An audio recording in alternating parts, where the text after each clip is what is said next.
तो यार टाइटल से तो समझ ही गए होगे कि आज किस चीज़ पे बात करने वाले हैं। यार डिप्रेशन, मेंटल डिसऑर्डर, सुसाइड, ये सब एक ही परिवार के सदस्य हैं जो बिन बुलाए मेहमान जैसे एक आम इंसान की ज़िंदगी में आते हैं और कहानी उनकी मौत पे ख़त्म होती है। तो यार सबसे बड़ी गलती हमारी है कि हम इन सब चीज़ों को हमारे ऊपर हावी होने देते हैं। तो यार ये कोई मोटिवेशनल वीडियो या फिर इंस्पिरेशन वीडियो है नहीं। आपको ये चाहिए तो यूट्यूब पे अदर प्लेटफॉर्म पे बहुत अच्छी मिल जाएगी। आज हम बात करेंगे डिप्रेशन, सुसाइड, डिप्रेशन से रिलेटेड कुछ एक्सपेरिमेंट, कुछ रिसर्च की बातें, कुछ इन्फॉर्मेशन जो आप सबको मैं बताना चाहूँगा। तो यार अब सब लोगों को भी पता है कि आज के डेट में दुनिया की आबादी 7.8 बिलियन, इट मीन्स 780 करोड़ है। ये सभी जानते हैं। अकॉर्डिंग टू WHO दुनिया में 264 मिलियन लोग, इट मीन्स 2 करोड़ 64 लाख लोग ऐसे हैं जो डिप्रेशन और मेंटल डिसऑर्डर से अफेक्टेड हैं आज के डेट में। तो हम जिस चीज़ को यार इतनी छोटी सी बात समझते हैं, डिप्रेशन या सुसाइड, वो इतनी छोटी है नहीं जितना हम समझते हैं। ये लेवल धीरे धीरे बढ़ते ही जा रहा है। इसका ग्राफ नीचे आने की बजाय दिन पे दिन ऊपर जा रहा है, लेकिन हमें इन सब चीज़ों का पता नहीं है। तो यार इसी सब चीज़ों से रिलेटेड आपको कुछ मैं आज बातें बताऊंगा। तो दुनिया में पूरी दुनिया की अगर बात करें तो हर साल लगभग 8 लाख लोग सुसाइड करते हैं, पर हम इन सब चीज़ों को बहुत एक छोटे स्तर पे देखते हैं क्योंकि हमें पता नहीं है। और सबसे बड़ी बात यह है कि इस 8 लाख केसेस के अंदर 15 से 29 साल के लोग ही रहते हैं। इट मीन्स आप एक स्कूल का स्टूडेंट हो सकता है, वो समझ लो, या फिर वो कॉलेज का स्टूडेंट हो सकता है। लेकिन हम इन सब चीज़ों को बहुत ज़्यादा इग्नोर करते हैं क्योंकि हमें ये चीज़ें पता नहीं है अभी। अकॉर्डिंग टू सर्वे के हिसाब से, कुछ सर्वे हुए जिसके हिसाब से ये बताया गया कि 75 से 85% लोग जो हैं, जो मेंटल डिसऑर्डर या फिर डिप्रेशन से जूझ रहे हैं, वो एक छोटी कंट्री से आते हैं, एक मिडिल कंट्री से आते हैं। अब यार ये तो बात हो गई ग्लोबली, बट अगर हम इंडिया की बात करें तो एक इंडिया के सर्वे के हिसाब से जो 2015 में हुआ था, उसमें ये बात बताई गई कि 2015 से लेके 16 के बीच में, इट मीन्स 2015 से 2016 के बीच में मेंटल डिसऑर्डर और डिप्रेशन से 15% इंडियंस जूझ रहे हैं।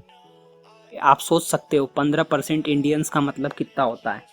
लेकिन इससे रिलेटेड एक बात और सामने आई कि 2012 में, 2015 से पहले 2012 में एक बात सामने ये आई कि 2,58,000 लोग ऐसे हैं जो सुसाइड कर लेते हैं डिप्रेशन में आके, और इसके अंदर 15 से लेके 50 साल के लोग ही होते हैं, ना 15 से छोटा ना 50 से बड़ा। बहुत कम माइनर केसेस में होता है, लेकिन मेजर पार्ट इसका 15 से 50 साल का ही है।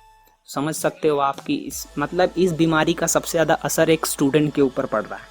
वो किसी भी कैटेगरी का हो सकता है, चाहे कॉलेज का हो, चाहे स्कूल का हो, किसी भी कैटेगरी का हो सकता है। और बात करें यार WHO की, तो अकॉर्डिंग टू WHO ने ये बात बताई है कि 6.5% इंडियंस जो ऐसे हैं जो मेंटल डिसऑर्डर से आज के डेट में सफ़र कर रहे हैं। 6.5% इंडियन। आप सोचो खुद इस चीज़ को। लेकिन हम इन सब चीज़ों को इग्नोर कर देते हैं यार, क्योंकि हमें इन सब चीज़ों का अभी पता नहीं है उतना अच्छे से जैसा होना चाहिए। मुझे भी नहीं पता है, मैंने थोड़ी सी पढ़ा, थोड़ा रिसर्च किया तो मुझे भी ये चीज़ें पता चली, मुझे भी नहीं पता थी। तो WHO के हिसाब से यार टॉप 5 डिप्रेस्ड कंट्रियों में अपना एक भारत भी है। जो दुनिया की 5 सबसे डिप्रेस्ड कंट्रियों की लिस्ट है, उसमें हमारा भारत भी है। अगर बात करें यार इंडिया में सबसे जेन्युइन और सबसे पॉपुलर, मतलब आज के डेट में जो प्रॉब्लम बन चुकी है यार, उसकी बात करें तो देखो, 1 लाख डेथ की अगर बात करें, 1 लाख सुसाइड होता है, तो उस 1 लाख सुसाइड के अंदर 10.9% सुसाइड ऐसे हैं जो 15 से 24 साल के बीच के होते हैं।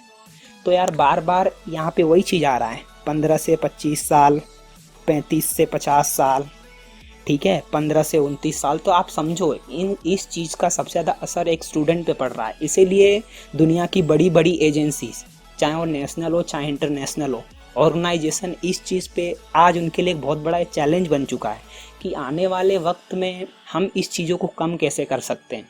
क्योंकि वो भी इस चीज़ को जानते हैं कि जैसे साइबर अटैक होता है, हमें पता है कंप्यूटर साइंस की दुनिया में बात करें या टेक्नोलॉजी की बात करें तो साइबर अटैक सब जानते हैं। तो यार ये बीमारी भी एक साइबर अटैक की तरह है जो हमारे माइंड पे साइबर अटैक करती है, जिससे हमारा माइंड प्रॉपरली काम करना बंद कर देता है। फिर हम वो डिसीजन लेते हैं, वो काम करते हैं जिसके बारे में हमें खुद नहीं पता होता।